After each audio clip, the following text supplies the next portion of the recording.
Bon, récemment, au cinéma est sorti un film d'horreur qui a fait pas mal parler de lui. D'ailleurs, vous avez sûrement dû en entendre parler, il s'agit bien sûr du film Obsession. Alors, ce film, on y reviendra un peu plus tard dans la vidéo, car le sujet principal d'aujourd'hui, c'est son réalisateur, Curry Barker. En ce moment, ce réalisateur est littéralement partout sur les réseaux sociaux. Si vous suivez un petit peu l'actualité cinéma, ce jeune réalisateur de 27 ans a un bel avenir devant lui, puisqu'il va réaliser le prochain film d'une licence d'horreur cultissime. Je parle bien sûr de Massacre à la tronçonneuse.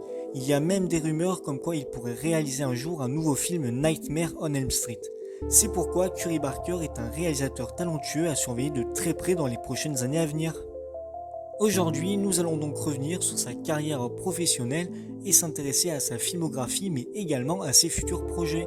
Car oui, Curry Barker risque bien de devenir la future étoile montante du cinéma d'horreur. Avant de commencer, je t'invite à t'abonner, liker ou même encore partager, ça soutient la chaîne, c'est gratuit et surtout ça me donne de la force et de la motivation pour les futurs projets à venir. Bon, sur ce, revenons à nos moutons. Qui est vraiment Curry Barker? Curry Barker naît le 22 septembre 1999 dans l'Alabama aux États-Unis. Barker travaille le plus souvent avec Cooper Tomlinson et fait d'ailleurs partie du duo comique à sketch Zayd's a Bad Idea, où le duo est surtout connu pour réaliser des courts-métrages comiques et d'horreur pour YouTube. En plus de ses propres films et projets, Barker a également eu des rôles d'acteurs occasionnels dans d'autres productions, notamment des apparitions dans Dave et It's Always Sunny in Philadelphie en 2023.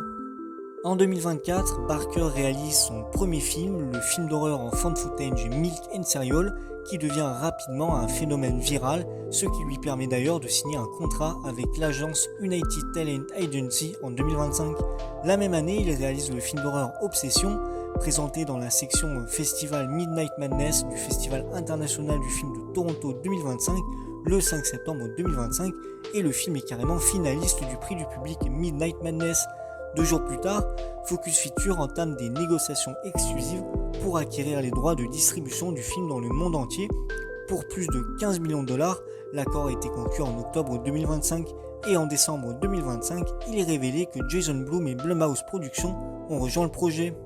D'ailleurs, le 3 septembre 2025, avant la première d'Obsession, au TIFF, il a été annoncé que Barker réaliserait et coécrirait et jouerait carrément dans son troisième long métrage d'horreur Anything But Ghost, produit par Jason Blum, Roy Lee et Steven Schneider via leurs sociétés respectives Blumhouse Productions et Spooky Pictures en collaboration avec David Conquer, et le film sera distribué par Focus Features.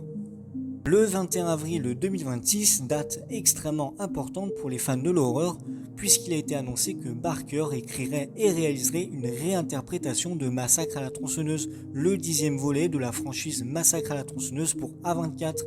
Je sais pas du tout si on se rend bien compte, mais c'est juste dingue pour un gars aussi talentueux que lui. Personnellement, après avoir vu Obsession, je lui fais entièrement confiance pour Texas Chainsaw. Curry Barker maîtrise à la perfection la tension et la brutalité. Il sait également parfaitement créer des moments malaisants. Je vous invite grandement à voir Obsession, c'est un petit bijou dans le monde du cinéma d'horreur actuel. D'ailleurs, je vous invite également à visionner ses courts-métrages sur YouTube, notamment Milk and Cereal, qui est une sorte de found footage hyper chelou, mais je vous en dis pas plus parce que franchement, il vaut vraiment le détour. Bref, pour conclure, Curry Barker est talentueux et a un brillant avenir dans le cinéma d'horreur. Malheureusement, il aura également une énorme pression sur les épaules, puisqu'il ne devra absolument pas décevoir les fans de Texas Chainsaw, moi le premier, même si je lui fais entièrement confiance et j'ai extrêmement hâte de voir les premières images. De toute façon, ce projet, je vous tiendrai informé à chaque nouvelle information. Je pense aussi faire une vidéo critique-analyse sur Obsession, et pourquoi pas, si ça vous intéresse, Milk and Cereal, ça pourrait être cool, dites-moi ce que vous en pensez dans l'espace commentaire. Sur ce, c'est la fin de cette vidéo. Si celle-ci t'a plu, je t'invite à t'abonner, liker ou même partager pour me soutenir, ça fait extrêmement plaisir. Un grand merci à toi. Et moi je vous dis à la prochaine. Allez, ciao tout le monde.